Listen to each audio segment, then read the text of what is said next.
C'est l'épisode 223 que nous enregistrons ce 5 septembre 2019. Bienvenue pour ce nouveau rendez-vous avec notre revue de presse technologique faite d'analyses, d'opinions et de bonne humeur. Au sommaire de ce rendez-vous, entre autres choses, les influences inattendues de l'attendu 5G, un avion qui ne pollue pas et parcourt 800 km, une Porsche qui ne fera pas vroom vroom, de nouveaux laptops chez Asus et dans un instant, on parle d'Android 10 ainsi que de l'ouverture de l'IFA à Berlin, notre CES européen. Abonnez-vous à ce podcast ou à cette chaîne YouTube et tant qu'on y est, mettez des pouces bleus, des pouces vers le haut, ils sont les bienvenus aussi.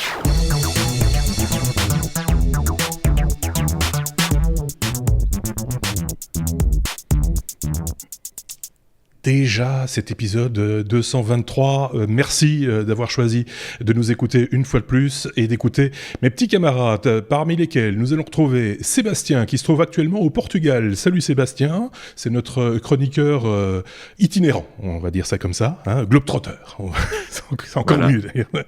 Et de ce côté-ci nous avons Xavier qui est dans la périphérie bruxelloise.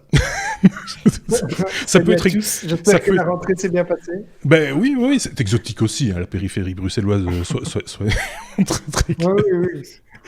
Juste un petit remerciement à ceux qui nous ont rejoints dès l'épisode 222, l'épisode de la semaine dernière, pour commenter cet épisode. Ça amène aussi de l'eau au moulin, comme on dit. Serge Schoenberg, David Duval, Sombre Papa, Oléastre57, de Whitey, ainsi que Budsy et tous les autres qui ont tweeté, chatté, facebooké, instagrammé, enfin bref. Vous êtes évidemment toujours les bienvenus. Et si vous le voulez bien, nous allons entamer notre abécédaire comme il se doit. Avec la lettre A comme Android, puisque vous le savez, on en a un petit peu parlé la semaine dernière, Android 10 est à présent disponible. Qui c'est qui nous en parle ? C'est moi, et ce n'est pas à la lettre Q. Puisque on l'a appris il y a quelques temps, Google a décidé d'arrêter de chercher un nom pour une pâtisserie avec la lettre Q. Ouais. Ils ont décidé d'abandonner ça et de retourner à une numérotation qu'ils jugent plus facile pour les utilisateurs, qui permet de mieux reconnaître le versioning. Et ils ont officiellement lancé ça pour les smartphones Pixel d'abord, qui sont les smartphones on va dire haut de gamme et moins haut de gamme, puisque avant il y avait une autre gamme que les Pixels, mais c'est donc la gamme Pixel qui est privilégiée dans un premier temps pour la sortie. On sait déjà que il y a d'autres fabricants, par exemple sur le OnePlus 7 qui vient de sortir, il y a déjà des bêtas qui sont disponibles pour installation, et d'autres fabricants évidemment qui vont s'y mettre aussi. Donc ça va être disponible assez rapidement. Et dans cette nouvelle version 10, on a plusieurs nouveautés, comme par exemple une interface gestuelle qui fait débat d'ailleurs. Donc cette interface va permettre de masquer en fait la barre du bas avec les 3 boutons qu'on avait l'habitude de rencontrer pour ceux qui utilisent Android, avec le bouton Home, le bouton Retour, le bouton pour passer en multitâche. Qui disparaît, et en gros ce sont des gestes qu'on va faire sur le bord de l'écran qui vont remplacer ça. Ça fait pas l'unanimité puisque ça rentre parfois en conflit avec le swipe qu'on connaît pour certaines applications, qui soient horizontales ou verticales, comme dans des applications comme Snapchat ou autres. Mais on a toujours le choix de revenir à la version précédente sur les 3 boutons, ou alors une version mixte avec un seul bouton et quand même une gestuelle. Ça, c'est une première fonctionnalité. On va avoir des réponses qui vont être intelligentes, donc les smart replies comme ils appellent, et qui vont vous proposer des tâches ou des suggestions sur base des SMS ou des mails même qui sont envoyés. Donc on va pouvoir directement ouvrir un lien vers une carte, par exemple, quand quelqu'un vous envoie une adresse. Donc ils ont amélioré ces fonctionnalités-là qu'on connaissait déjà un petit peu sur Android 9, mais donc c'est encore plus poussé. On va aller beaucoup plus loin dans les réglages sur la vie privée. Donc, on va pouvoir paramétrer la géolocalisation par application. On va pouvoir choisir de continuer la géolocalisation ou de l'arrêter temporairement ou définitivement. ou la partager uniquement quand on utilise certaines applications. Donc là, au niveau vie privée, et c'est pareil pour l'accès au micro, appareil photo, etc. Ils ont été un petit peu plus loin. Donc même si l'application demande des accès, et qu'on ne sait pas l'installer sans, on va pouvoir l'empêcher d'accéder à ça ou le paramétrer de manière un petit peu plus poussée. On va avoir des notifications améliorées pour les passer en mode silencieux, par exemple, quand on veut ne pas être réveillé en pleine nuit. Et quelque chose que moi j'affectionne particulièrement, c'est le dark mode, donc c'est-à-dire le fait de faire passer le mode sombre, mais qu'ils appellent dark mode, qui permet de faire passer l'interface dans un mode plus foncé. Donc au lieu d'avoir par défaut un ton clair, on va passer sur un ton foncé, ce qui a deux impacts, même plusieurs en fait. C'est moins agressif pour les yeux, ça consomme moins de batterie. Donc c'est des petits avantages comme ça. Le contrôle parental aussi est amélioré, donc on va pouvoir par exemple définir du temps, une limite de temps sur certaines applications pour Android. Donc là c'est plus j'imagine sur les tablettes ou ce genre de choses. Un mode focus qui va permettre de mieux se concentrer pour, par exemple, ne laisser passer que des SMS ou des appels et pas d'autres messageries. Il y a beaucoup de nouveaux emojis. On a évidemment le support pour les écrans pliables et 5G, et la 5G. Donc, on sait que Samsung va bientôt sortir son Galaxy Fold et que la prochaine innovation, entre guillemets, au niveau du format des smartphones, ça va être les smartphones pliables. Ouais. Donc voilà, le contrôle de la 5G aussi. Et on va pouvoir avoir des sous-titres dans n'importe quelle vidéo. Donc c'est une fonction qui va se mettre en direct sur n'importe quelle vidéo qu'on va pouvoir activer. Donc c'est... Voilà, certaines nouveautés comme ça.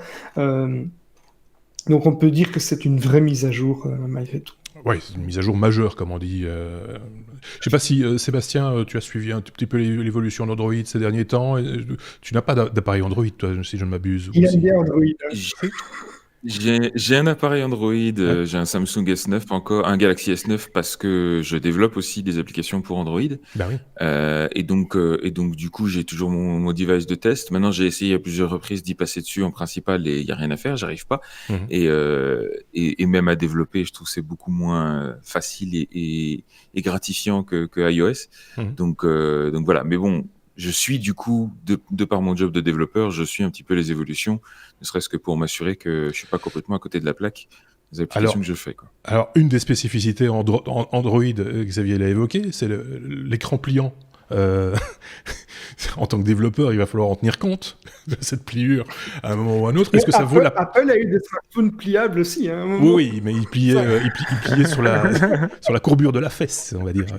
Mais c'était pas totalement volontaire. C'est ce que je veux dire. Et puis de là à tenir spécifiquement de Kardashian dans tes développements, faut quand même, tu vois. C'est ça. Voilà. Donc, mais ceci étant dit, est-ce qu'on en tient compte ou pas ? Parce que est-ce que ça va durer ou pas cette histoire de pliure ? Moi, j'ai un gros doute là-dessus. Moi, je pense qu'on rajoute de la mécanique là où il en faut pas.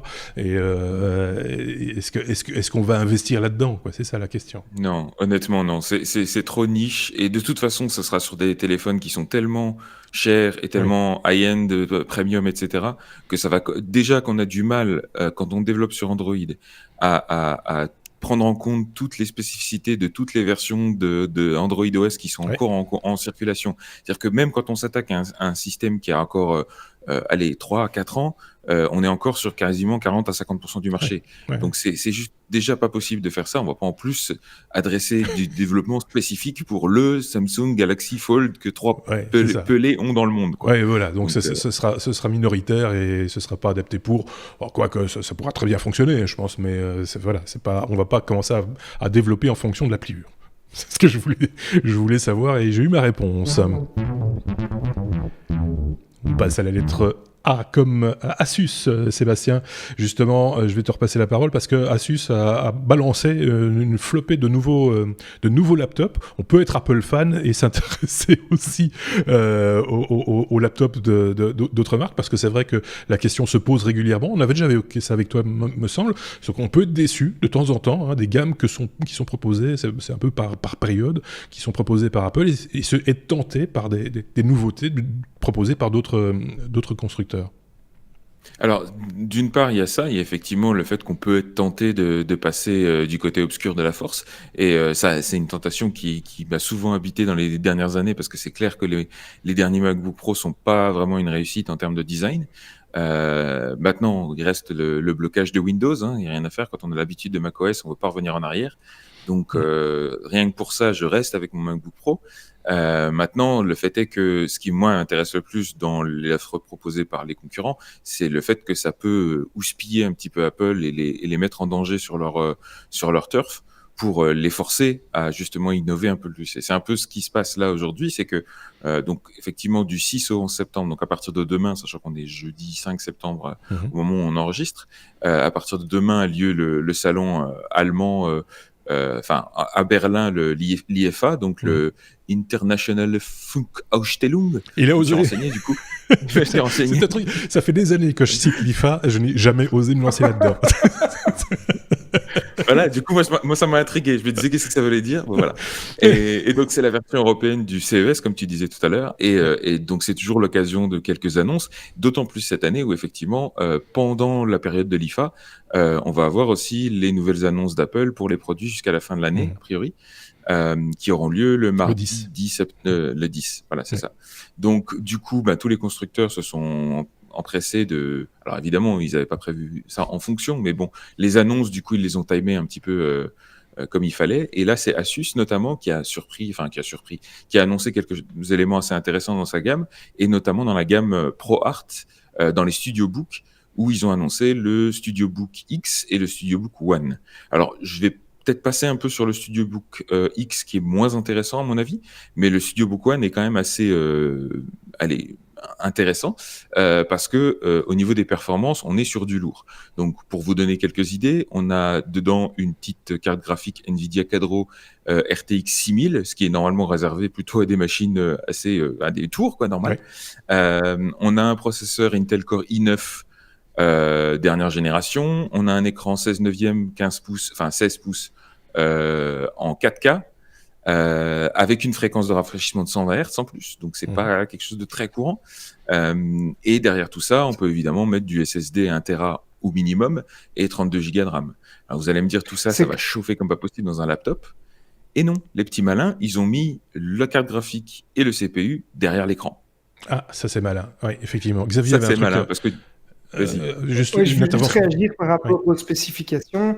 Le fait que ce soit une Quadro, ça montre vraiment qu'il cible les professionnels plus que des gamers ou autres. Hein. Ce sera vraiment une machine plutôt pour les pros, quoi. Oui.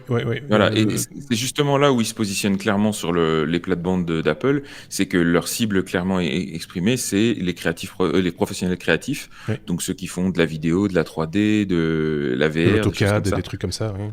Voilà, et là clairement c'est ce genre de choses que ça vise. Et c'est l'idée de placer les choses qui entre guillemets chauffent, ou en tout cas qui ont besoin d'être ventilées à l'arrière de l'écran, c'est quelque chose... on n'a jamais vu d'ordinateur portable qui avait autre chose que l'écran au-dessus. À la rigueur, peut-être certaines marques des haut-parleurs, peut-être, mais sinon, mettre de l'électronique... Il faut gérer l'équilibre. Hein. Oui, c'est ça. D'une part, il faut gérer l'équilibre. Ah, ça lag un petit peu avec le Portugal. Je pense qu'il faut l'écran. Ça lag un tout petit peu. Donc il faut gérer l'équilibre, mais surtout, je pense, la libération thermique de l'écran lui-même. Enfin, la dalle, elle aime pas trop non plus que c'est des LED, donc il faut que ça puisse refroidir comme il faut. Ouais. Et accessoirement, enfin voilà, c'est un design qui est complètement nouveau. Maintenant, c'est effectivement nécessaire, parce que là aujourd'hui, les nouveaux MacBook Pro qui ont aussi certains composants un petit peu qui ont tendance à chauffer. La seule solution qu'ils ont trouvée, c'est juste de réduire la performance de manière assez drastique dès que ça chauffe un peu. Et donc, au final, les performances, elles sont toutes théoriques. Donc là, pour éviter d'avoir à choisir entre se faire bouillir les noyaux ou finalement avoir du matériel qui fonctionne pas à ses pleines capacités, ils ont fait ce choix-là qui est assez intéressant, je trouve. Surtout, encore une fois, avec un écran 4K, 120 Hz et tout ça, quoi. Donc, plutôt intéressant. J'imagine du coup que c'est plutôt un transportable qu'un portable, comme on dit. J'ai pas vu le modèle. C'est même pas. En fait, apparemment, ce qu'ils ont fait, c'est qu'ils ont, en plus, l'écran est à bord très fin, donc le boîtier reste assez petit, malgré le fait que ce soit un 15,6 pouces, il est quand même assez petit. Et non, c'est pas spécialement un gros machin de gamer, comme il peut y en avoir dans certaines zones de gamme. J'ai pas remarqué une augmentation de taille phénoménale. Maintenant, il faudra voir effectivement au niveau du poids l'impact que ça va avoir, parce que qui dit composant super performant dit aussi le système de refroidissement qui va avec et l'alimentation, etc. Donc il faut voir quand il sera effectivement disponible ce qu'il y a dedans. Mais en tout cas, clairement, ils jouent sur le marché d'Apple et ils leur lancent un défi. Donc maintenant, ça tombe bien parce que, comme on disait, Apple va faire ses annonces la semaine prochaine, le 10, et on attend a priori un nouveau MacBook Pro avec un nouveau design et surtout un écran de 16 pouces qui avait plus eu depuis qu'ils avaient abandonné l'écran 17 pouces. Et il faudra voir avec quel chipset graphique, parce que ça a son importance. Quand on joue avec ce type d'application, à un moment donné, il faut se conformer à certaines règles qui sont dictées aussi par les éditeurs d'applications, tels que Adobe par exemple, qui ont aussi leurs normes, leurs spécificités.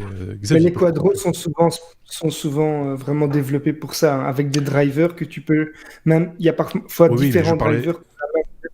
J'entends bien, mais là je parlais d'Apple en l'occurrence, qui n'a pas d'acquaintance particulière avec Nvidia, si tu vois ce que je veux dire. Non. Donc c'est ça qu'il va falloir. De toute façon limitée par ce qu'ATI est capable AMD est capable de fournir, donc Voilà. À suivre, comme on dit dans ces cas-là. On en reparlera de cette keynote après le 10, parce qu'on ne la suivra pas en direct, parce qu'on n'est pas des moutons. Mais on aura le temps de la suivre, je veux dire, nous, les technos, individuellement, oui, bien sûr qu'on la regardera. Mais on ne la commentera pas en direct, c'est ça que je voulais dire. J'en connais deux qui vont la suivre. Oui, mais moi, probablement que je vais regarder je vais jeter un œil dessus. Et moi, je la suis avec ma carte de crédit déjà sortie. Moi, je vais quand même attendre un peu, soyons très très clairs. C'est un conseil que je donne à tout le monde. Il va plus loin que ça, il a déjà provisionné un truc de prépaiement. C'est ça.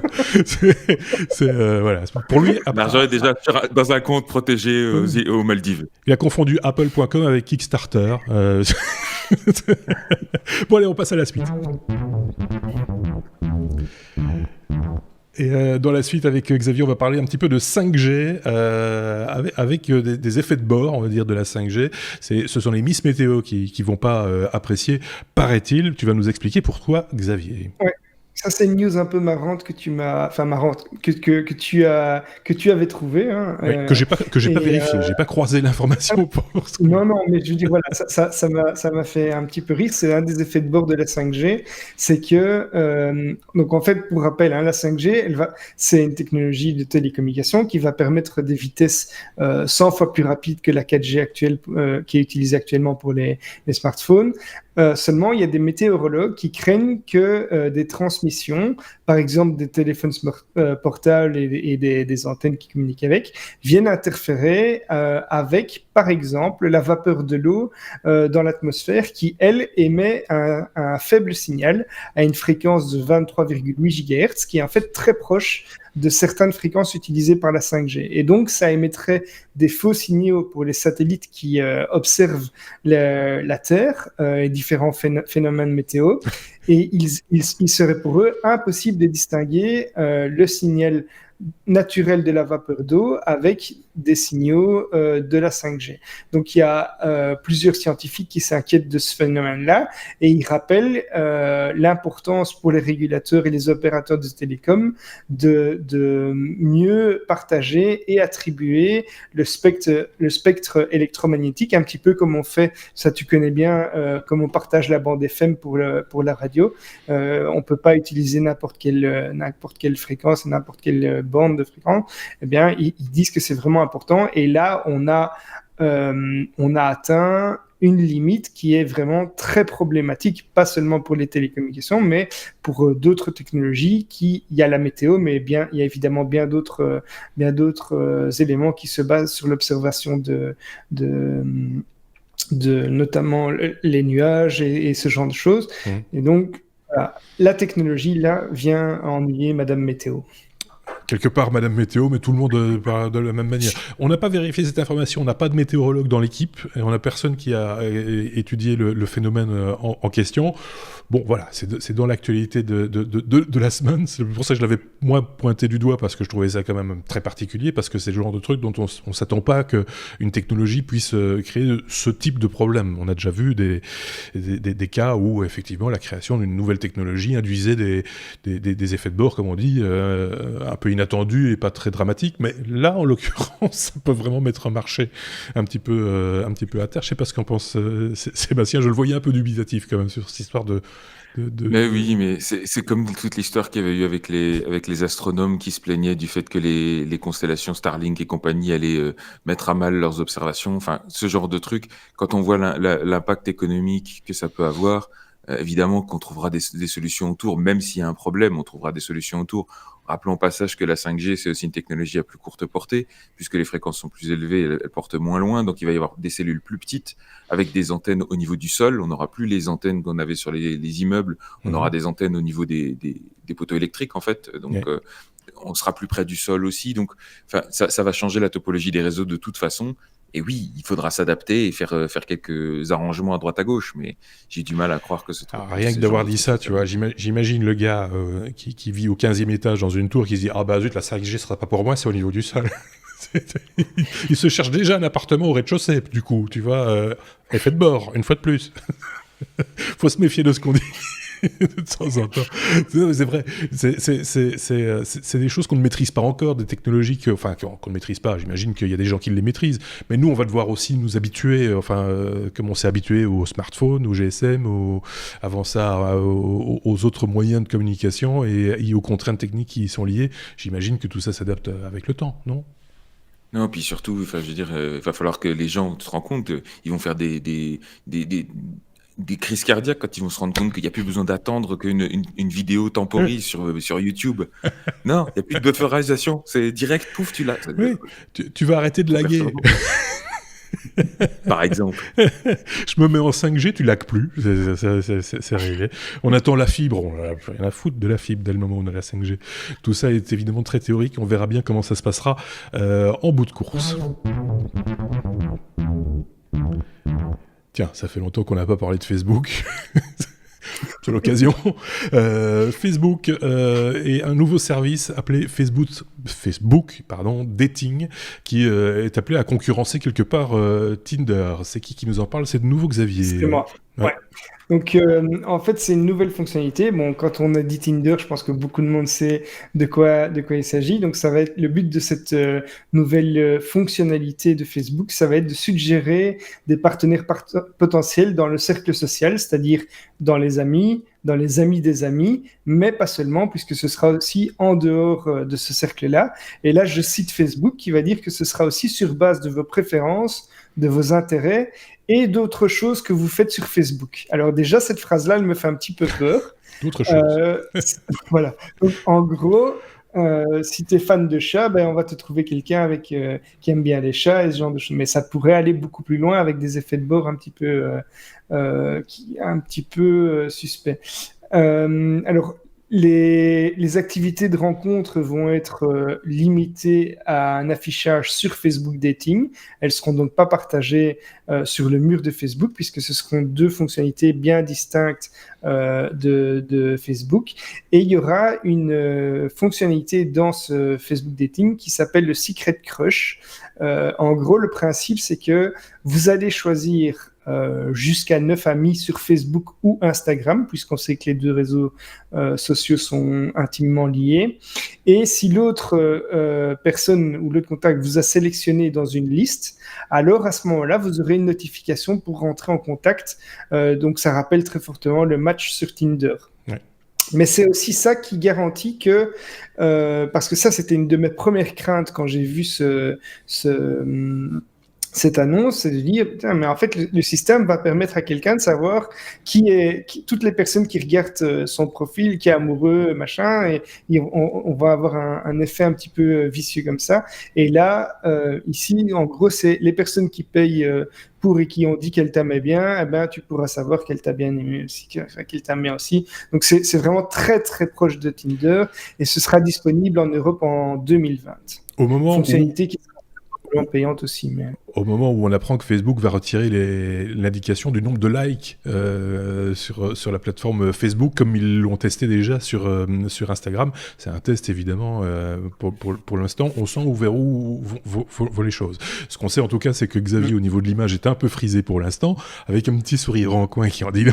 Un petit regard au coin également. L'image est juste parfaite et elle est très très bien avec le sujet, Xavier, je tiens à le préciser. Ah ouais, voilà, il est retour. Du coup, c'était juste parfait.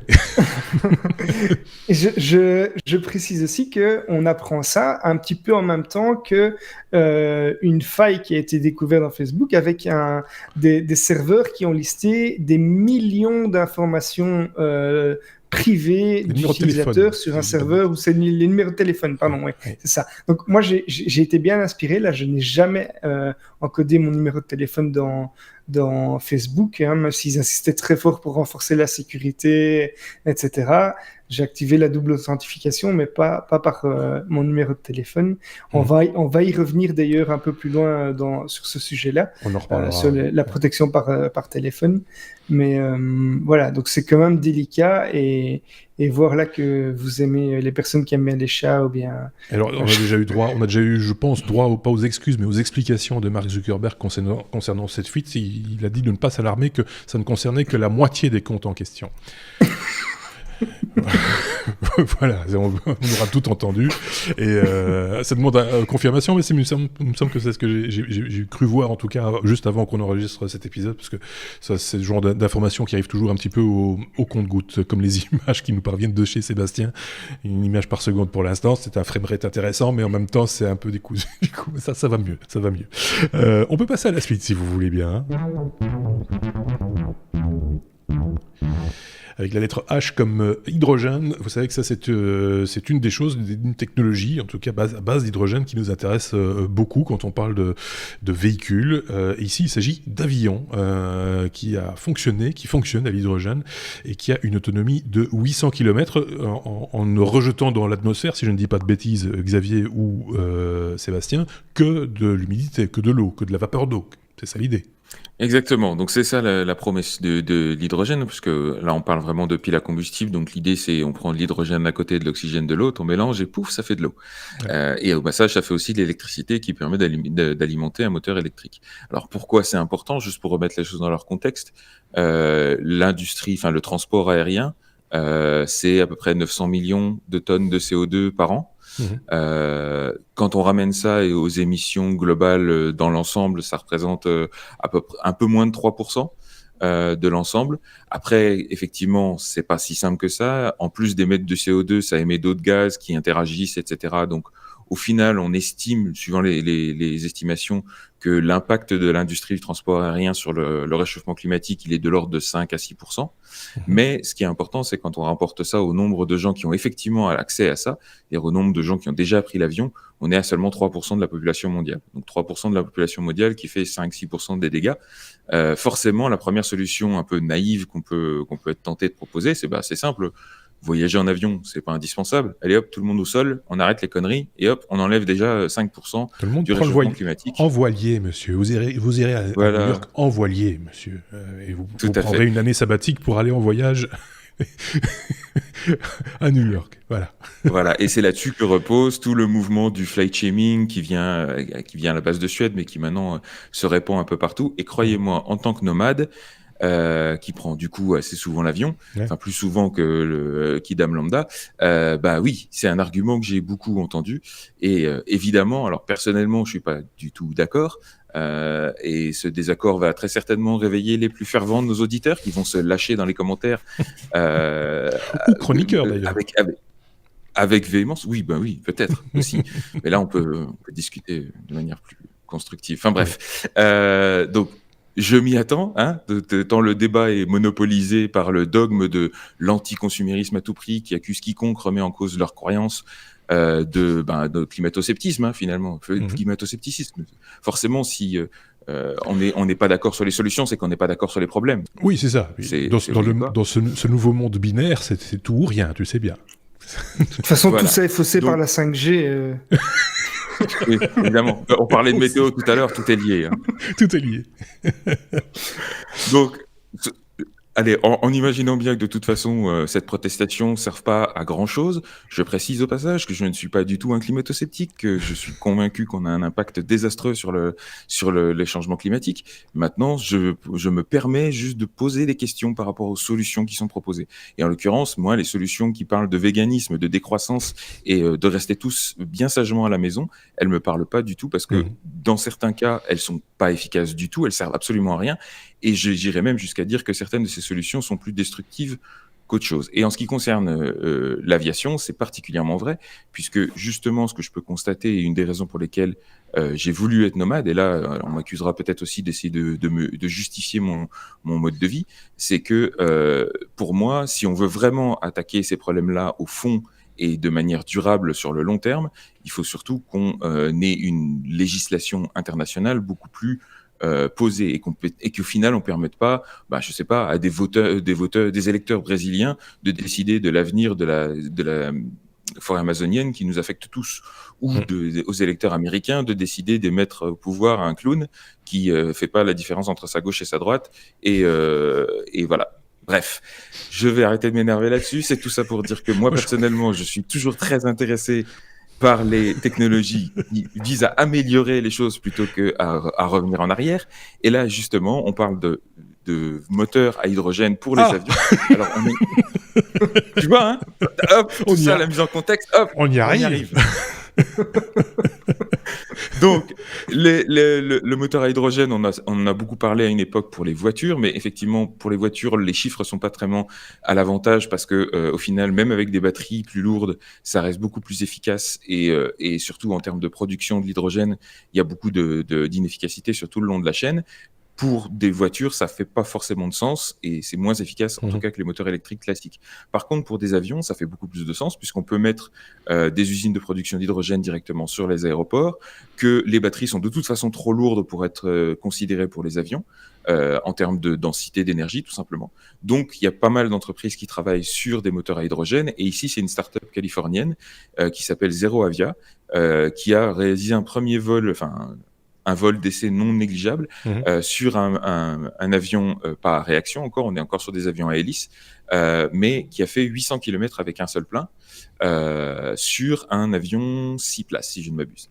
Donc, l'objectif pour eux, c'est d'ici 2022 de proposer un moteur, qui font que les moteurs, ils font pas les avions. Donc après, ils les mettent dans des avions qui existent, ils modifient des avions d'une certaine manière, en partenariat avec des constructeurs. Et leur objectif, c'est d'ici 2022 d'amener un moteur qui permette de transporter un avion 20 places sur 1000 km. Donc, avec le vol d'essai qu'ils viennent de faire, ça commence à sentir bon l'histoire, sachant que ça a l'air de rien comme ça, mais d'après leurs estimations, ces vols, on va dire courte portée sur petits avions, ça représente jusqu'à presque 50% des vols commerciaux.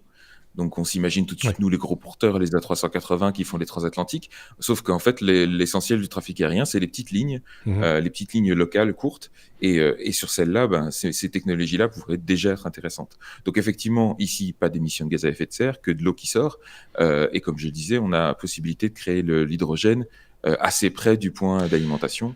Donc c'est particulièrement intéressant. Moi, sans doute les puristes vont me fusiller et dire que je suis un doux rêveur, mais moi je pense que aller vers le moteur à hydrogène, que ce soit aussi pour la voiture, même si pour l'instant ça n'est pas d'une efficacité totale, hein, soyons clairs, ça reste une bonne solution parce qu'on ne va que progresser dans la production d'hydrogène dans les années à venir. tout le monde y travaille un petit peu, voir comment on peut faire de l'hydrogène autrement qu'en dépensant beaucoup d'énergie, dont de l'électricité. Parce que finalement, l'hydrogène, en ce qui nous concerne dans cet emploi-là, ce n'est qu'une façon de stocker de l'électricité avec un rendement qui est vraiment pas bon du tout. Et donc, là, il y a l'aspect poids, volume, par rapport à des batteries, etc., qui rentrent en ligne de compte dans ce qui est de l'aviation, ce qui est moins le cas pour les voitures, effectivement. Le fait qu'il faut amener cet hydrogène, donc le transporter cet hydrogène à un point donné pour les véhicules, tu l'as dit, les véhicules automobiles, là aussi il y a une empreinte carbone qui du coup se réalise. Donc voilà, moi je pense que tous ces trucs-là vont dans le bon sens en ce qui me concerne. je donne mon accord, allez-y. C'est un peu ce que je voulais dire. Xavier, je sais pas si tu avais un commentaire à faire là-dessus. Non, mais juste que c'est... Voilà, moi j'encourage toutes ces recherches de technologies qui peuvent faire la différence sur notre empreinte écologique, quoi, c'est évident. Oui, et si les médias pouvaient en parler, les médias traditionnels pour le coup, pouvaient en parler un petit peu plus et mettre ça un petit peu plus en lumière pour expliquer aux gens ce que c'est, etc. Parce que on entend beaucoup de choses sur l'hydrogène, où les gens s'imaginent des trucs.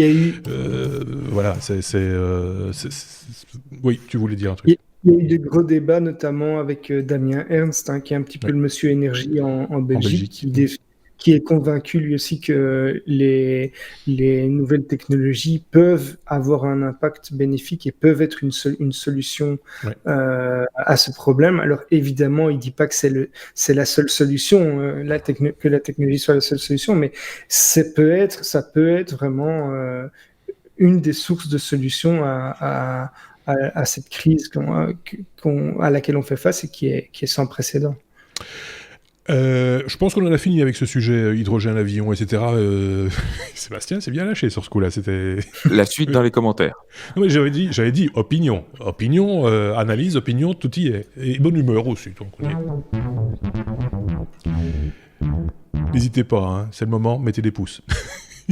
Comme IFA, qui s'ouvre cette semaine. Alors en marge de l'IFA à Berlin, on l'a déjà dit, cette grand-messe technologique, il se passe toujours plein de choses. Il y a toujours des conférences de presse qui se donnent un petit peu avant, toujours pour communiquer le mieux possible. Chaque marque qui va un petit peu de sa communication. Pour l'instant, j'ai vu beaucoup passer des lave-vaisselle et des lave-linges, mais il n'y a pas que ça.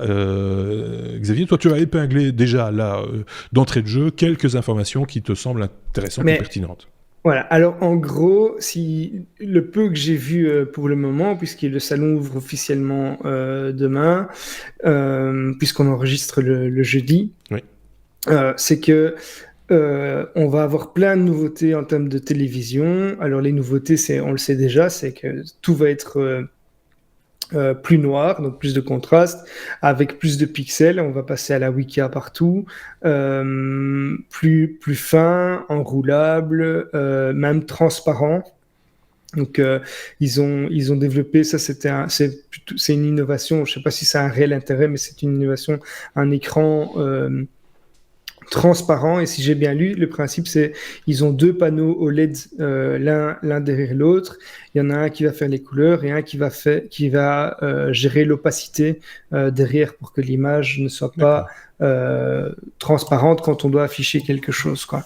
Alors les lave-vaisselle aussi, alors ils sont tous plus connectés les uns que les autres, avec plus d'intelligence. Il y a quand même un petit truc qui m'a fait marrer, c'est j'ai vu passer, je saurais plus dire le nom du fabricant parce que je l'ai pas retrouvé, mais un fabricant de lave-linge qui, en gros, vous avez votre tas de linge qui est par terre devant le lave-linge. Vous allez prendre une photo de votre mal à linge et en gros, en fonction du contenu, le lave-linge va choisir le programme le plus adapté à ça. Alors donc ça, c'est vraiment parfait. Je pense que c'est Haier, c'est la marque Haier qui a proposé ça. C'est possible. Me semble-t-il. Ceci dit, LG, j'ai reçu un communiqué, parce qu'on les envoie évidemment, ce genre de bêtises-là, on m'envoie. LG a aussi une proposition qui va dans le même sens, où ils analysent le contenu et créent le programme. J'ai envie de renvoyer, moi, au gars qui m'a envoyé le communiqué de presse, que LG essaye de faire la même chose avec les télévisions. qu'ils adaptent le programme en fonction du contenu. Mais bon, voilà, c'est inévitable et il faut bien en parler quelque part. Ouais. Donc c'est pour tous ceux à qui le seul bouton sur le lave-linge fait peur, mais Oui. donc voilà. C'est le genre de truc qui va marcher, hein, je suis certain. Après, on a évidemment les nouveautés par rapport aux écrans pliables qu'on a discuté, avec un lancement annoncé finalement pour le Galaxy Fold qui aura lieu en France le 18 septembre. Donc c'est dans pas longtemps. LG qui prône aussi des avantages du smartphone à double écran, beaucoup de nouveautés en termes de PC qui sont plus puissants, avec plus de fonctionnalités. Alors dans le gaming toujours, puisqu'on sait que l'e-sport se développe, il y a un truc qui est juste hallucinant, c'est donc vous savez que les fauteuils pour gamers maintenant commencent à devenir vraiment de plus en plus évolués, et ils ont sorti un espèce de cockpit de gaming. Donc c'est vraiment un siège où vous vous installez, qui est entouré de plein de... Regarde mon regard. Fais attention, Xavier. Fais attention à ce que tu dis. Cet épisode n'est pas fini. Regarde la conduite. On en reparlera en fin d'épisode. Je pense qu'on en reparlera. Ok, voilà. Avec des nouveautés, donc je zappe, avec des nouveautés au niveau des enceintes domestiques Sonos qui vont passer sur du sans fil. Voilà, donc pour le moment, il y a beaucoup d'innovations. Est-ce qu'il y a des choses qui sont majeures? Pour le moment, moi, j'ai rien qui m'a... Il y a des trucs qui sont très sympas, qui sont impressionnants, mais pas de révolution, je vais dire. Si quelque chose, compte sur nous, si quelque chose sort du lot, l'équipe de la semaine prochaine, qui sera constituée en partie de Sébastien, pas celui-ci, mais l'autre, et d'un deuxième chroniqueur que je ne connais pas encore, qui reste à créer ou à trouver, on s'en fera l'écho, évidemment, si quelque chose sort un petit peu du lot. Tu parlais de la Wicca, avant de donner la parole à Sébastien, plutôt par là. Et j'aurai encore un point après. Sur la Wicca, il paraît que la Coupe du Monde de rugby va être filmée en Wicca, ce qui correspondra à peu près à ce moment-là, d'après les projections, ça va intéresser à peu près 23 000 personnes en France. Donc voilà, il faut bien commencer petit, il faut bien commencer quelque part, vous me direz, mais c'est intéressant. Seb. Oui, non, c'était juste pour demander si la machine à laver qui analyse automatiquement son programme en fonction de la photo de ta charge de lavage, est-ce qu'elle permet aussi de tweeter quand ta maman t'a enlevé ton téléphone? Ça peut intéresser une jeune fille dont on a parlé la semaine dernière, justement, qui a tweeté avec un frigo. Je vous renvoie à l'épisode 222, si vous ne l'avez pas entendu. Ça faisait partie des news un petit peu fantaisistes. Si elle le fait, ce ne sera pas par SMS. On va y revenir plus tard à ça. Non, on va en parler plus tard aussi, les SMS. Donc ce sont des petites news comme ça qu'on se permet de glisser de temps en temps. C'est notre moment de détente aussi, donc on en profite par la même occasion. On passe à la suite, si vous voulez. Il y a juste encore... raté. Caramba. Allez, vas-y, dis-le. Crache-le. Il y a juste encore un point, c'est que on a beaucoup de nouveautés aussi au niveau du Wi-Fi 6, donc la dernière norme pour le Wi-Fi, avec notamment une marque TP-Link qui a fait la démo de toute petite enceinte avec le réseau Mesh, qui est aussi une nouveauté qui se répand de plus en plus, et on fera un test très prochainement sur du matériel de TP-Link sur le réseau Mesh que je suis en train de tester pour le moment. Et on voit que ça marche plutôt pas mal pour l'instant. Et ça marche bien. Tu ne lagues pas trop. Entre-temps, on a entendu la petite musique, le petit jingle, et certains l'ont vu à l'écran. On est à la lettre M comme Microsoft, Xavier, pour parler d'un bug gênant qui a été déployé, on va dire, par le biais d'un correctif de Windows 10. Voilà, c'est une brève, mais je la relève parce que ça commence à faire beaucoup. Donc c'est un petit peu un ras-le-bol aussi. Donc même si je suis très content globalement de Windows 10 et que moi j'ai très peu de problèmes avec, c'est vrai que pour les gestionnaires informatiques qui déploient des mises à jour parfois de manière automatique, etc., et qui sont censés être des correctifs de sécurité la plupart du temps, on a un des patchs correctifs, si vous voulez la référence exacte, c'est KB 4512 941 qui... ça a été annoncé dans un tweet assez peu détaillé de Microsoft, en fait, provoque une surcharge du processeur de 30 à 40%.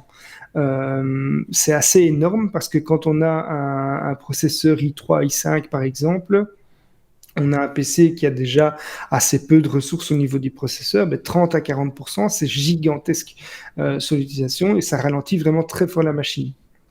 Alors, c'est lié au processus search-ui.exe qui est lié à Cortana.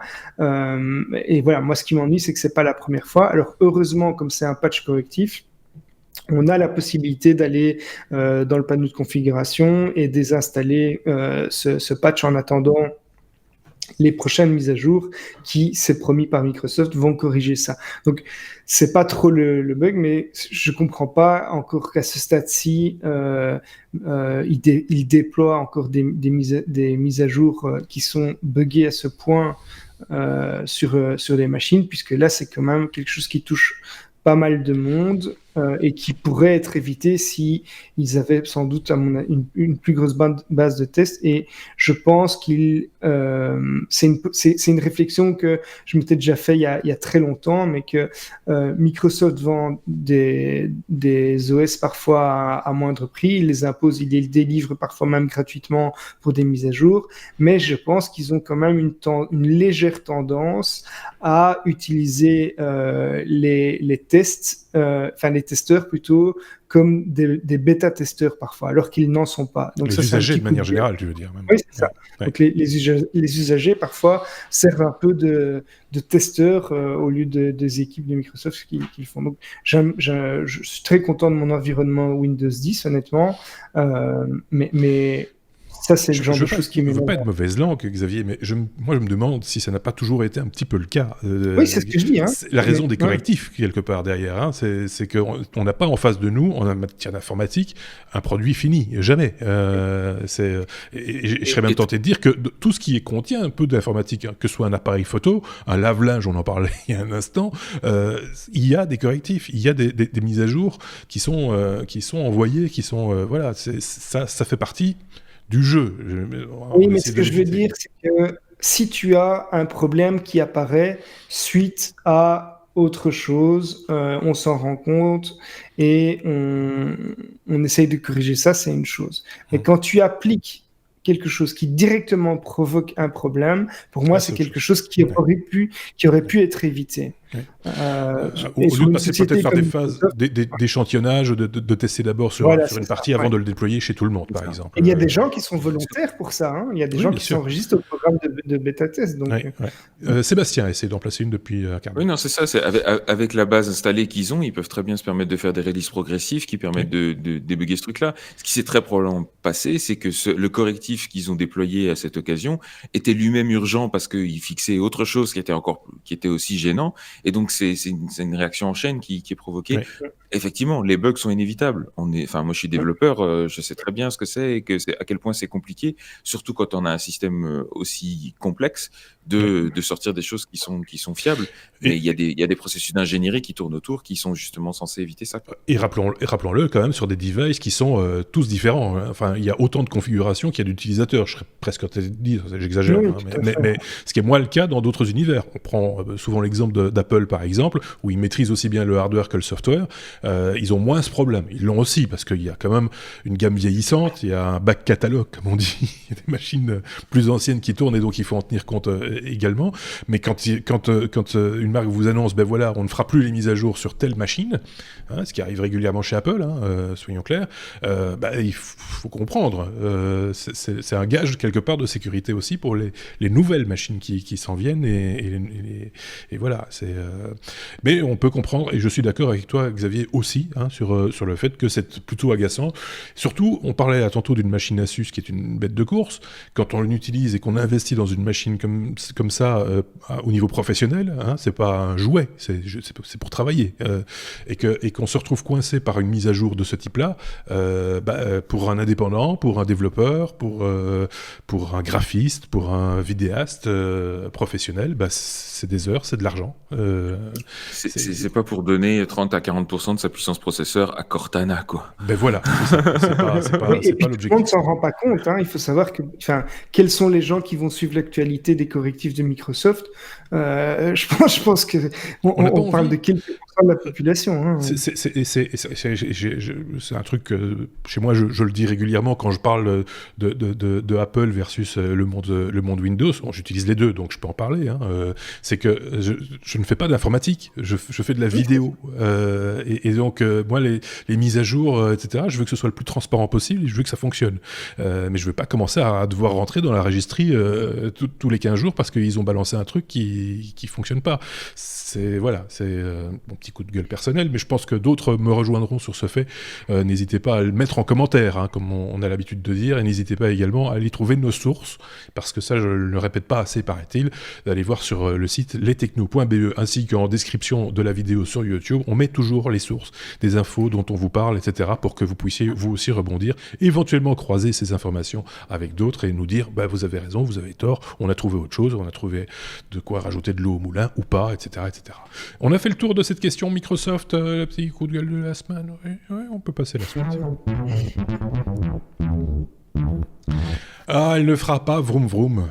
Les porchistes de la vieille époque vont être tout déçus parce que le vroom vroom de la Porsche, ça c'est quelque chose qui fait rêver les petits garçons et certains adultes aussi. La Porsche Taycan, c'est la Porsche électrique, voit le jour. Qui nous en parle ?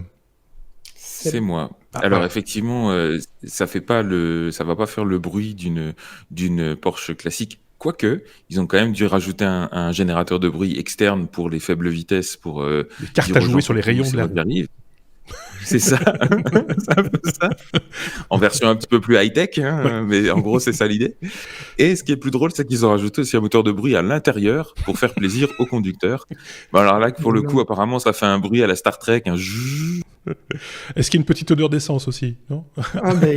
Il est parti bloqué, Sébastien, pour le coup, là, il est frisé. Il est parti joindre Patrick, qui est un des autres chroniqueurs qui est intervenu de temps en temps sur la domotique et qui, lui, a été voir la présentation, j'ai vu, en fait.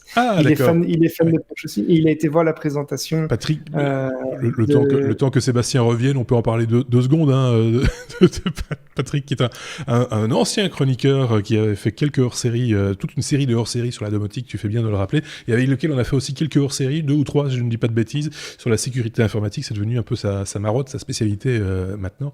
Et donc tu me dis qu'il a été voir la machine en question. Il a été voir la machine aussi. Et d'ailleurs, Damien Ernst, dont j'ai parlé également, puisque lui, là, c'est l'aspect électrique qui l'intéressait aussi. Oui. Mais voilà, c'est de retour.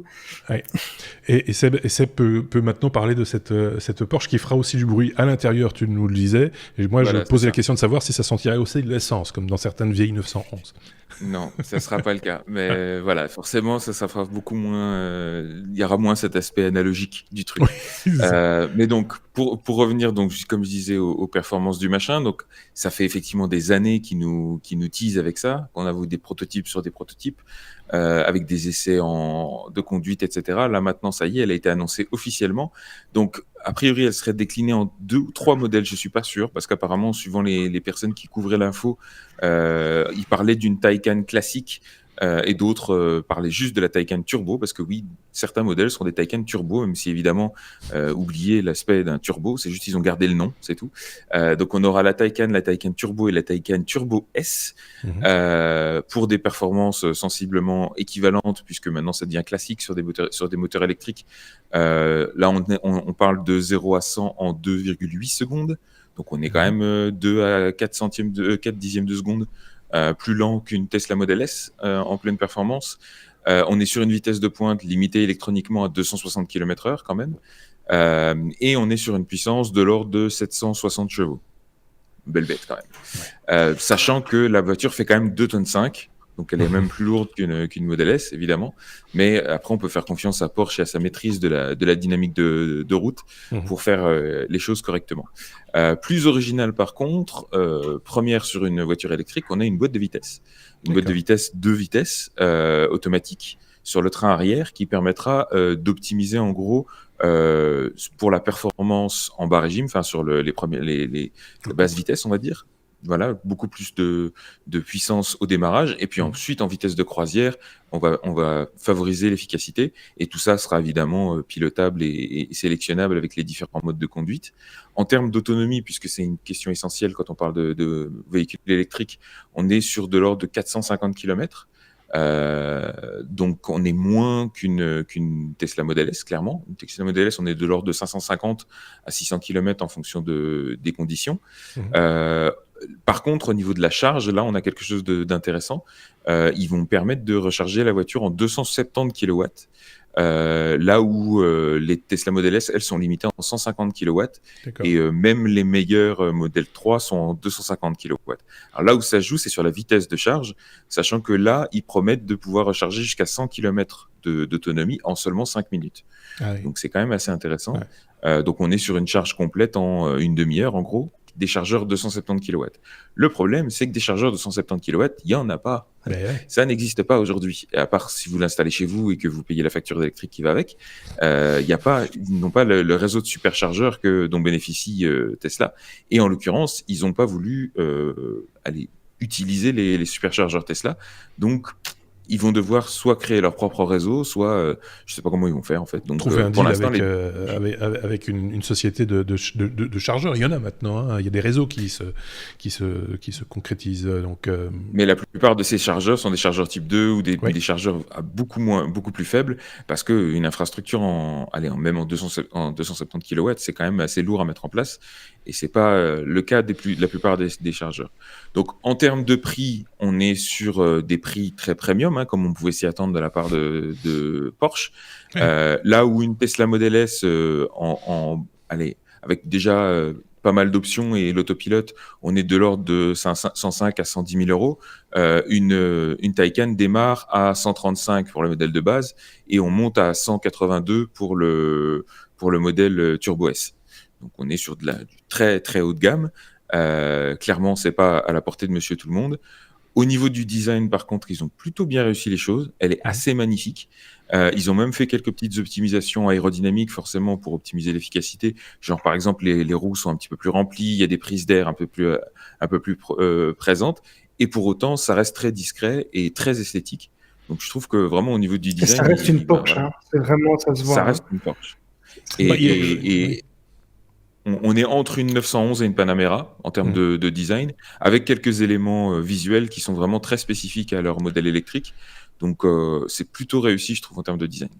Je tiens quand même à préciser un truc, je vais te passer la parole après, si tu veux bien, Xavier, mais je voudrais juste préciser une chose, parce que, évidemment, on est sur des tarifs prohibitifs, et on s'y attend, évidemment, quand c'est Porsche. Si demain Ferrari nous propose une voiture électrique, ce sera pas une voiture à 20 000 euros, hein, soyons très très clairs. Et bien souvent, les détracteurs de la mobilité douce, comme on l'appelle, disent « Ah ouais, l'électrique, c'est impayable. C'est juste pas possible, machin, etc. » Je tiens quand même à signaler, j'ai vu ça cette semaine, que la Zoé, maintenant, en France, avec les aides qui vont bien, etc., est facturée maintenant moins de 20 000 euros. Donc, on est quand même maintenant, on commence à rentrer dans des véhicules électriques qui sont de l'ordre du payable, entre guillemets. Alors, ça reste plus cher qu'une voiture à essence, on est d'accord, ou qu'un diesel. On est d'accord. Mais ça va dans le bon sens. C'est ça que je voulais dire.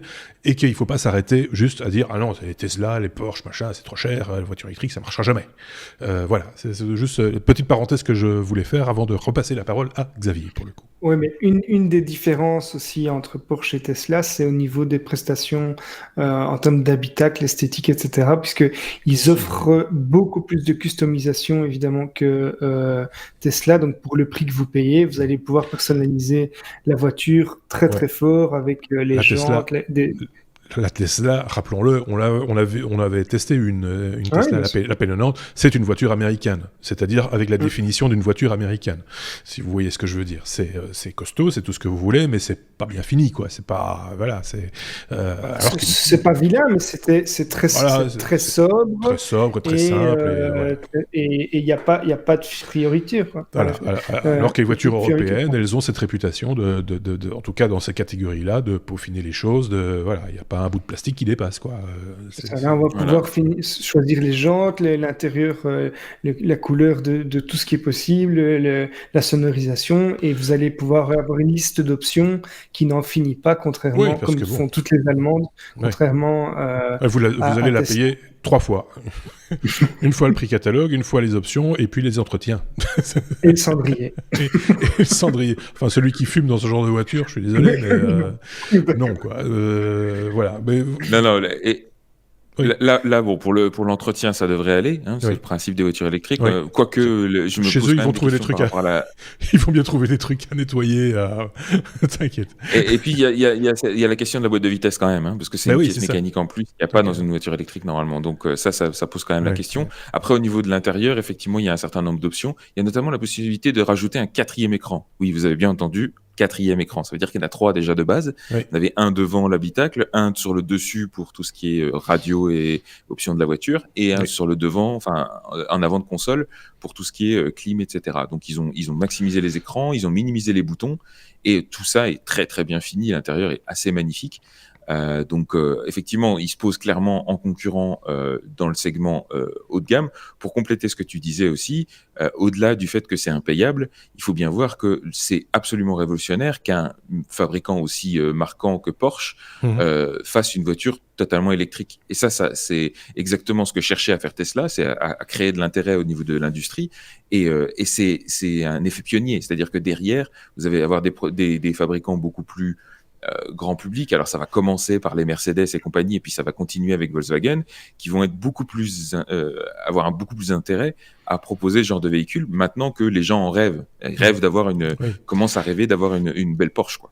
On va conclure sur ce sujet, mais je voulais juste une petite anecdote. Il y a une petite dizaine d'années, ou 10 ans, j'étais au salon de l'auto de Bruxelles, j'y travaillais, et donc c'était la grande soirée d'ouverture, et on sentait que les commerciaux chez Porsche testaient un petit peu le marché, et posaient des questions à leurs clients fidèles en leur disant « Et si demain elle est électrique ?»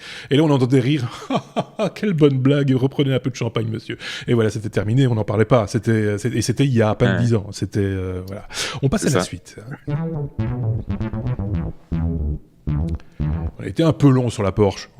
C'est de faire moins long sur le Start Hopper. Il va falloir que tu rappelles quand même de quoi il s'agit. On est à la lettre S comme Start Hopper avec ce démonstrateur, on appelle ça comme ça, de chez SpaceX, qui a fait un petit bond. Voilà, donc le Star Hopper, c'est un prototype pour le futur Starship et Super Heavy, qui est une combinaison qui va être un lanceur à 2 étages. En fait, l'objectif étant d'aller sur Mars et accessoirement sur la Lune au passage.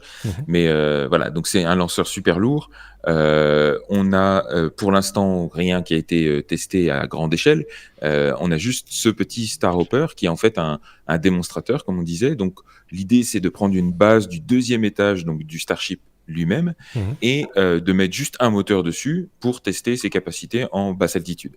Donc il y a eu 3 essais qui ont eu lieu cet été. Le premier, c'était un petit test d'allumage avec arrimage, c'est-à-dire que le démonstrateur était collé au sol avec des câbles, juste pour vérifier qu'il arrive à se pousser un petit peu du sol et qu'il arrive à générer la poussée qu'on attend de lui.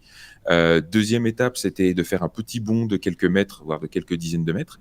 Et la 3e étape, c'est celle qui a été réalisée le 27 août. C'était ce fameux bond de 150 mètres avec décollage et atterrissage déporté, c'est-à-dire on va se poser sur un pas de tir un peu plus loin.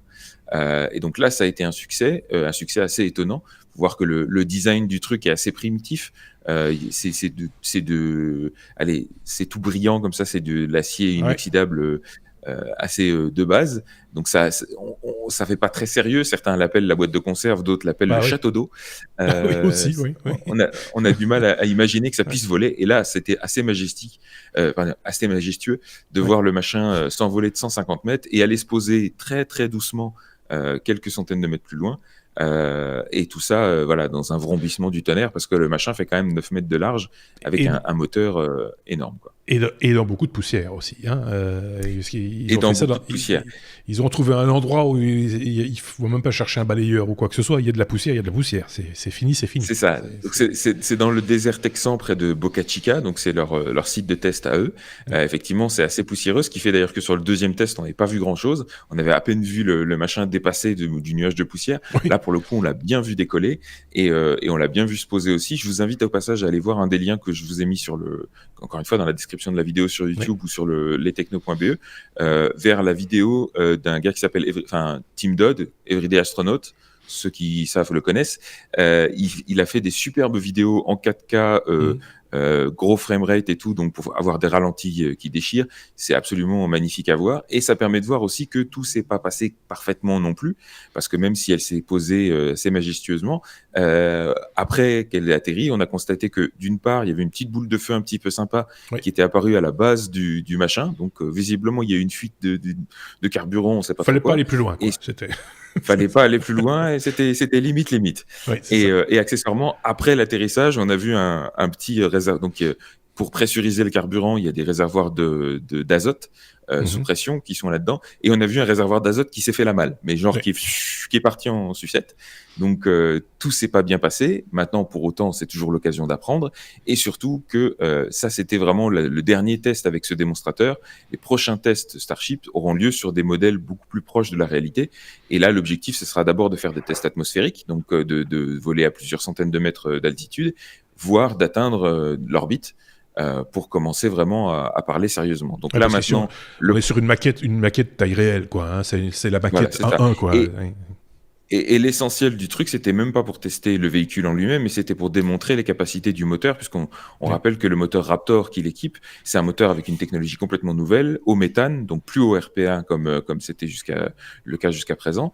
Donc il faut tout démontrer sur les capacités du moteur, et là on a pu voir qu'il fonctionnait aussi bien en bas régime qu'en haut régime, etc. Donc c'est plutôt intéressant. Maintenant, effectivement, il va falloir tester le véhicule en lui-même, parce que on parle quand même d'une fusée de 9 mètres de diamètre, c'est énorme. Donc il va falloir voir comment tout ça vole. Et le prochain prototype devrait être prêt normalement courant septembre, peut-être octobre, et fera l'objet d'une présentation par Elon Musk des évolutions de l'architecture du Starship. Donc on attend ça avec impatience. Ce ne sera pas un modèle électrique. Non. J'anticipe les remarques qu'on va se choper après avoir fait les éloges du moteur électrique. Juste pour la petite blague, il y a du coup des fans de SpaceX qui se sont excités un petit peu sur les réseaux sociaux, notamment sur Twitter, où Elon Musk lui-même est très présent, en disant « Oh là là, ça sera quoi le prochain modèle ?» Elon Musk a répondu tout de go « Oh ben 18 mètres ».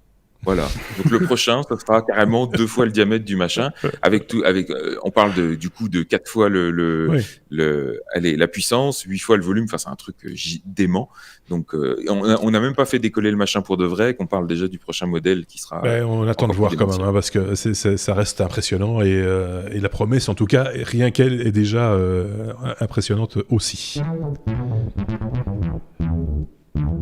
On avance, on était à la lettre S comme SIM, non pas l'acteur, la carte, SIM ou swapping, c'est selon.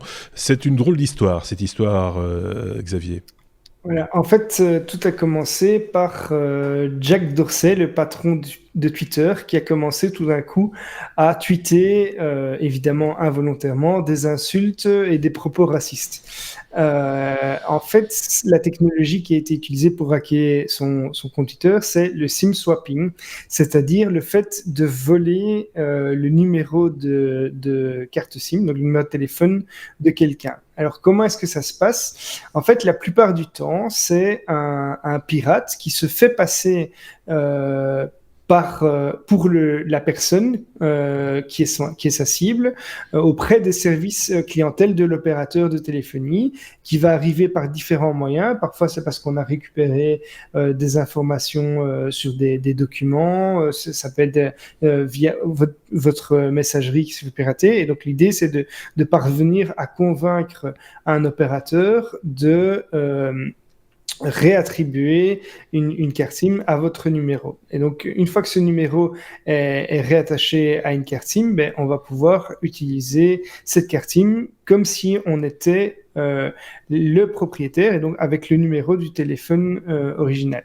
Alors cette puce qu'est la carte SIM, elle va nous identifier pour nous connecter au réseau téléphonique, et ce qui s'est passé ici, c'est qu'il y a un service qui s'appelle Cloud Shopper qui a été utilisé pour envoyer des tweets pour les personnes qui n'avaient pas de smartphone. Et comment est-ce qu'ils envoyaient des tweets? C'est justement par SMS. D'accord. Donc, quelqu'un qui a pu récupérer le numéro de téléphone, donc qui a pu simuler qu'il avait la carte SIM du patron de Twitter, en fait, a utilisé ce service-là pour envoyer des tweets comme le faisait Jack Dorsey via SMS. Et du coup, il a pu envoyer des tweets. Alors, ils ont fait ça. Entre-temps, on a vu qu'ils ont bloqué le service suite à cette attaque. Et donc, voilà, c'est une technologie qui est assez difficile en fait à contrer, puisque si vous n'avez pas pris les mesures pour protéger votre identité, ou si les services du client opérateur sont un petit peu trop laxistes dans les vérifications qu'ils font, et c'est voilà, comme semble l'indiquer fortement Seb avec ses oui, c'est effectivement une des failles principales dans le système, c'est la personne qui est à l'autre bout du fil, quoi. Ouais. C'est souvent le cas avec ces systèmes qui permettent de publier avec autre chose que l'interface qui est prévue à cet effet. Le truc qui me vient à l'esprit, c'est WordPress. Tout le monde connaît le CMS, le moteur de blog WordPress, avec lequel on peut, si on le désire, publier un article par le biais d'un mail. On envoie un mail et le mail est publié avec l'objet comme titre et le cœur. Si quelqu'un arrive à usurper votre identité numérique, en l'occurrence votre adresse mail, etc., et qui se logue et qui envoie un message inopportun, il peut publier aussi, il pourrait publier sur le moteur de blog en question. C'est un point faible, entre guillemets, c'est un maillon faible dans la chaîne qu'il faut arriver à maîtriser. Je ne pense pas que WordPress ait eu des problèmes jusqu'à présent, rassurez-vous, mais ça pourrait être, puisque c'est un endroit, c'est un maillon faible dans la chaîne qui pourrait être éventuellement piraté. Je vois Sébastien qui opinait du chef en même temps. Oui, non, parce que ce qu'il faut remettre les choses dans leur contexte aussi, c'est quelque chose qui est particulièrement grave maintenant, avec le développement des eSIM. Donc, aux États-Unis, c'est de plus en plus fréquent. Enfin, nous, on a l'habitude de devoir systématiquement acheter une carte SIM physique pour la mettre dans notre téléphone. Aux États-Unis, la plupart des modèles de téléphone sont des cartes SIM virtuelles, logicielles, que l'opérateur peut simplement activer et réaffecter un peu à distance. Et c'est ça le problème, c'est que l'opérateur qui... Avant, quand vous vouliez faire une portabilité du numéro, vous deviez aller au magasin, récupérer une carte SIM et donc du coup faire vérifier votre identité physiquement, etc. Maintenant, avec les eSIM, tout se fait par téléphone et les opérateurs n'ont pas forcément adapté leur procédure de sécurité. Alors on pourrait se dire, c'est pas très grave parce que ça permet juste de tweeter à la place de Jack Dorsey, c'est marrant, mais voilà, à quoi ça sert? Non, détrompez-vous. La plupart des systèmes aujourd'hui d'authentification à double facteur proposent l'option de mettre votre SMS en deuxième facteur, c'est-à-dire de recevoir un code par SMS. Ne faites pas ça. Et surtout, si c'est pour protéger votre compte de crypto-monnaie ou que sais-je, ne faites pas ça. Il y a des applications dédiées pour ça. Il y a Google Authenticator qui fonctionne très bien, qui est aussi la plupart du temps une option proposée. Si vous protégez votre compte email, par exemple, avec de l'authentification à double facteur avec le SMS, c'est pratiquement aussi bien que rien. Donc vraiment, faites attention à ça et utilisez plutôt des applications dédiées, voire des clés physiques comme deuxième facteur plutôt que simplement votre SMS, parce que c'est de moins en moins fiable et malheureusement, la faute aux opérateurs qui font pas leur boulot correctement, quoi. Oui, et comme je le disais, toujours ce maillon faible dans la chaîne qui... Voilà, et peut-être sous-estimé à un moment donné dans le développement global. On a fait un peu le tour de cette question, on ne veut pas faire peur aux gens de manière générale, mais soyez prudents, c'est la moindre des choses qu'on puisse dire.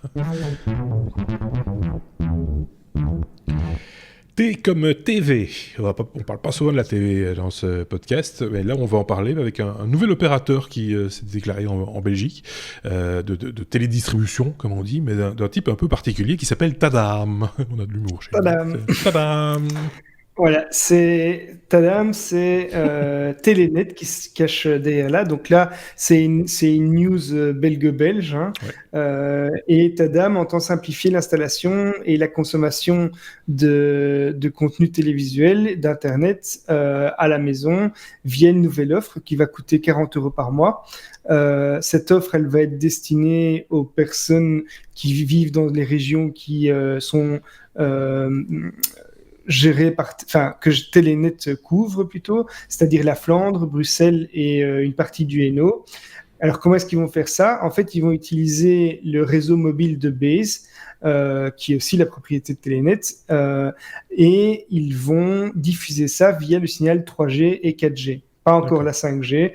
Donc, ce sera un petit boîtier que vous allez recevoir, qui sera un modem que vous allez commander en ligne, que vous allez recevoir par la poste, et qui va fournir un réseau Wi-Fi domestique, un réseau qui, quand vous l'utilisez, va permettre à une application que vous allez télécharger sur votre smartphone, votre tablette, votre Smart TV ou votre box Android ou autre, d'installer l'application qui vous permettra de consulter le contenu, c'est-à-dire le bouquet qui est fourni en termes de TV par Tadam. Donc c'est une bonne chose pour les personnes qui ont une qualité de ligne physique, hein, donc la ligne Internet physique qui ne permet pas d'avoir des débits élevés qui permettent d'afficher la TV correctement.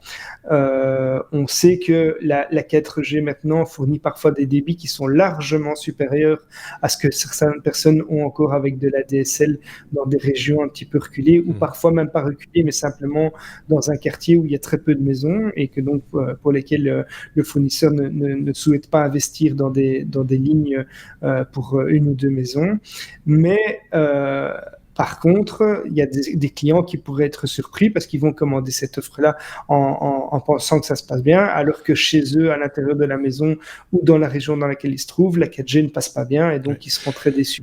Si je puis me permettre, c'est aussi l'occasion pour l'opérateur d'aller sur des terres qui ne sont pas nécessairement les siennes d'un point de vue purement pratico-pratique, parce qu'il faut le dire pour nos amis français en Belgique, un petit peu particulier, on a été câblés très, très tôt en fait, hein, dans l'histoire de la télédistribution en Belgique, par du câble coaxial qui longe les façades des maisons dans les grandes villes et dans les plus petits villages aussi des fois. Et donc on a nativement chez nous deux opérateurs, l'un ADSL via les anciennes lignes téléphoniques, et l'autre qui est le câbleau opérateur qui utilise les câbles coaxiaux pour distribuer l'Internet. Ici, avec cette connexion TV supplémentaire, hertzienne, j'ai envie de dire, hein, enfin en tout cas utilisant le sans-fil, enfin la 3G, la 4G, bah, ça permet aussi à l'opérateur en question d'aller dans des régions où il n'est pas distribué parce que techniquement c'est pas possible. Donc il y a ça aussi qui rentre en ligne de compte, me semble-t-il. Maintenant, c'est vrai que le réseau Base en Belgique, c'est pas nécessairement le réseau le mieux maillé, si je dis pas de bêtises, du pays. Je suis pas chez eux, donc je peux mal pas en parler. Mais... Les statistiques sont quand même pas mauvaises, ça dépend un peu d'une région à l'autre. Mais il faut savoir aussi j'ai lu qu'il y a des... J'ai lu, ça c'est à vérifier, mais que les opérateurs vont commencer à se partager le réseau justement pour améliorer la qualité et la couverture du signal. Ça, c'est plutôt une bonne chose. Alors, on pourrait discuter du prix aussi, mais on ne va pas rentrer dans ces détails-là. Ce qu'il faut savoir aussi, c'est qu'en Belgique, le data déjà mobile est très cher par rapport à la France. Il faut être très clair, où il y a des offres à 50 gigas en France à 25 €, si je ne dis pas de bêtises. Sébastien, je te prends à témoin, parce que je sais que comme tu voyages, tu dois voir ces choses-là. Nous, à 25 €, on a 3 gigas, quoi. Hein. En gros, et encore. Donc voilà, on est un peu parents pauvres en data à ce niveau-là chez nous, donc voilà, ça vaut ce que ça vaut, comme on dit. On verra bien ce que ça va donner dans l'avenir. En tout cas, c'était une news, comme tu l'as dit, belgo-belge, mais qui pourrait très bien se produire demain dans d'autres contrées. Hein. Je pense à la Suisse. Et ça va un petit peu dans le sens de discussions qu'on a déjà eues, comme quoi Internet bientôt va passer uniquement par l'air et plus par plus par une infrastructure câblée qui coûte une fortune à maintenir ou qui est très vite endommagée, comme c'est le cas dans ma rue avec les travaux actuels où il y a des bras cassés qui ont cassé 2 fois les lignes de Proximus en 2 semaines. 3e coup de gueule en un seul épisode, ça n'est jamais arrivé. mais je veux dire, c'est des choses qui coûtent très cher à maintenir et qui, avec un réseau non filaire, sont beaucoup plus faciles à gérer. Quand je parlais de la 5G là tantôt, quand on évoquait la 5G et la fibre, à un moment donné, il va falloir faire des choix. Et c'est vrai que, tout dépendra évidemment à combien on nous vend le data, une fois de plus. Mais ça peut être une alternative effectivement à la DSL ou à la VDSL dans un avenir assez proche finalement. Quoique chez nous en Belgique, des fois, surtout à Bruxelles, la 5G elle n'est pas encore vendue. Soyons clairs, c'est encore l'objet de discussions politiques chez nous, parce que tout est politique. Ça fait 1h17 que vous nous écoutez, si vous nous écoutez depuis le début. On arrive à la fin de cet épisode avec la lettre W, comme oui mais non, avec un sujet que Xavier a effleuré, j'ai envie de dire, à un moment donné dans cet épisode, vous l'avez sans doute remarqué, concernant une chaise. Une chaise présentée à l'IFA. Et Sébastien avait relevé, évidemment, que cette chaise allait être un petit peu particulière. Et là, c'est le oui mais non, comme on dit, de cet épisode. C'est cette fameuse chaise à $14 000. Voilà, donc effectivement, je ne pouvais pas passer à côté de ce genre d'annonce qui est un petit peu ridicule. Vous allez voir, il n'y a pas grand-chose à dire, puisque en l'occurrence, c'est même la version un peu moins chère de quelque chose qu'ils avaient déjà annoncé l'année dernière. En l'occurrence, c'est Acer, qui nous propose le Predator Thronos Air, une chaise pour joueurs à $14 000. La version de l'année dernière était à $20 000 parce qu'il y avait un moteur en plus pour contrôler les écrans. Je dis les écrans parce qu'en l'occurrence, effectivement, c'est beaucoup plus qu'une chaise. Il ne faut pas voir ça juste comme une chaise du bureau. C'est carrément un petit cocon. Donc, vous avez une chaise, vous avez une armature et vous avez un truc qui vous revient devant, un cockpit. Vous avez un truc qui vous revient devant, un bras articulé avec jusqu'à 3 écrans dessus, en panoramique. Et l'année dernière, la version était motorisée. Là, maintenant, elle est juste mécanique. Et donc, il faut quand même aller se bouger les fesses, et en l'occurrence les bras, pour aller ramener les écrans devant soi. Quand même, ils abusent. Et tout ça pour la modique somme, effectivement, de $14 000, sans, je précise quand même, sans les écrans et sans le PC de gaming qui va dedans. Oui. Évidemment. Et alors, on pourrait imaginer, tu vois, que le siège est monté sur vérin, que ça donne un petit peu, tu vois, le grand frisson quand tu joues, ça te secoue un peu dans tous les sens. Pas du tout. C'est une chaise de bureau, en fait. C'est une chaise de bureau un peu améliorée. Et même si vous regardez bien la base, on a l'impression que c'est une chaise qu'ils ont mis dans une coque. Enfin, c'est un peu très étrange. Mais pour $14 000, tu réfléchiras à 2 fois avant de lâcher une caisse. Parce que voilà, mais je trouve ça, c'est infernal ce genre de truc. Qui va acheter ça Je sais pas. Alors, j'en connais. Ah, toi, Xavier. Alors, j'en connais un. D'accord. J'en connais un qui est on ne donnera pas le nom. Un phénomène qui est dans le secteur du poker. Et c'est un gars qui a beaucoup de followers. Et beaucoup d'argent. Qui utilise ça pour du poker. Alors, il faut savoir que les joueurs de poker qui jouent online, les joueurs professionnels, font beaucoup de multitabling.